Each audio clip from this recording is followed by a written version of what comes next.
Tesouros Invisíveis, sítios arqueológicos e memórias de São José do Norte.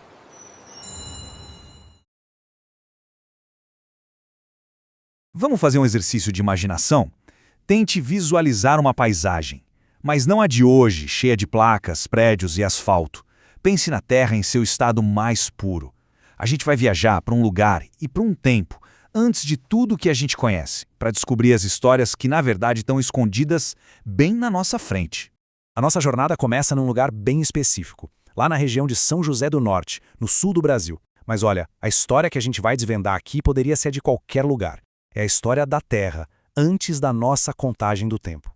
Pensa só nisso, um mundo onde a grande professora era a própria natureza. O conhecimento não vinha de livros, mas das histórias contadas ao redor do fogo, dos ciclos da lua, do jeito que a Terra se comportava. Isso foi muito, mas muito antes de qualquer escola ser construída. Antes mesmo de existir estrada de asfalto para dizer para onde ir. Os caminhos eram outros, sabe? Eram ditados pelos rios, pela linha da costa, pelas estações do ano. O movimento era uma coisa orgânica, não uma coisa imposta por um mapa. E sim, antes dos conflitos que marcam tanto a nossa era, as brigas por um pedaço de terra, as crises, até as enchentes que hoje em dia vivem redesenhando o mapa, a vida ali seguia um outro ritmo, completamente diferente. E aqui está o ponto crucial de tudo isso. Essa terra nunca foi um espaço vazio. A história de São José do Norte não começa com a fundação de uma cidade, de jeito nenhum.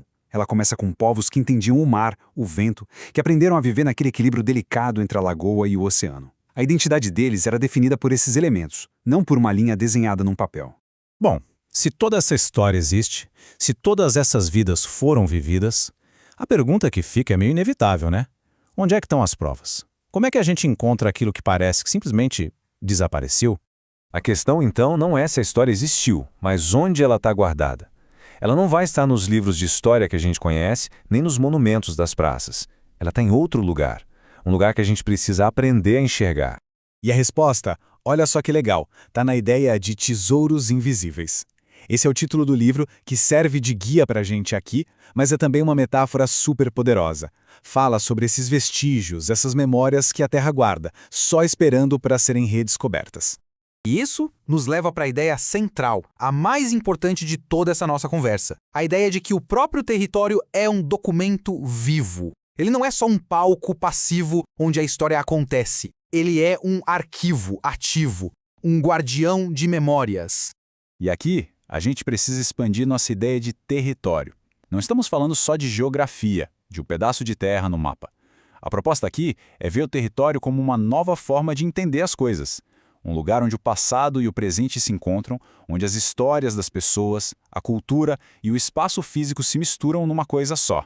Ok, então como é que a gente lê esse arquivo vivo? Como a gente decifra essas memórias que estão guardadas na Terra?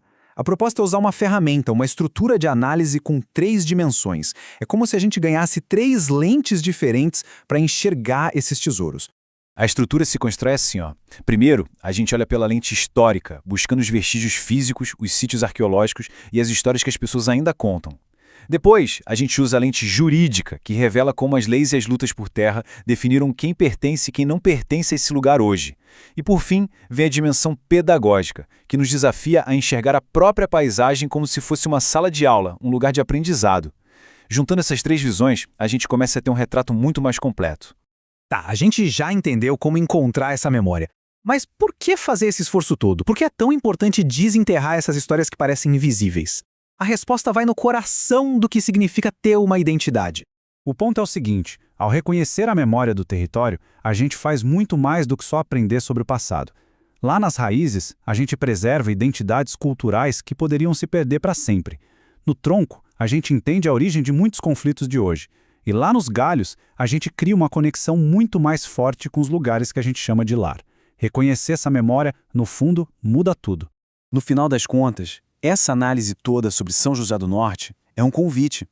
A ideia vale para qualquer lugar. Olha ao redor, para sua rua, seu bairro, sua cidade. Que histórias será que estão esperando para serem descobertas bem debaixo do asfalto? Que tesouros invisíveis o seu território guarda?